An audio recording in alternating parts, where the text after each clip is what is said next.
La première étape essentielle, préalable à tout acte de pardon, est de prendre conscience du mal subi. Si nous ne reconnaissons pas l'étendue de la douleur, de la violence qui ont pu prendre racine en nous, il ne sera pas possible de vivre le pardon dans sa réalité. Si nos émotions égommées, niées, comment pourrions-nous savoir ce que nous avons à pardonner? À qui pardonner? C'est à partir du chagrin, de la révolte que le pardon va se vivre.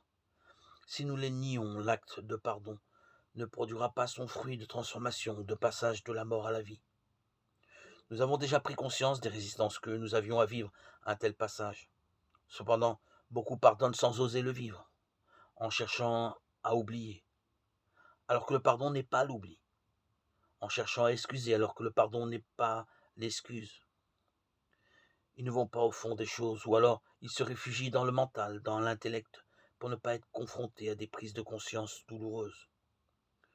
Beaucoup pensent que le souvenir de l'offense subie, qui remonte à la mémoire, est le signe qu'ils n'ont pas pardonné. Mais il n'est pas possible d'oublier un événement qui nous a fait mal.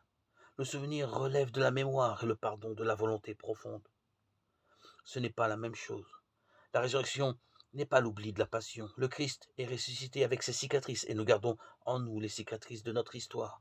Mais elles ne sont plus signes d'accablement, de condamnation, et deviennent signes de la guérison et du salut.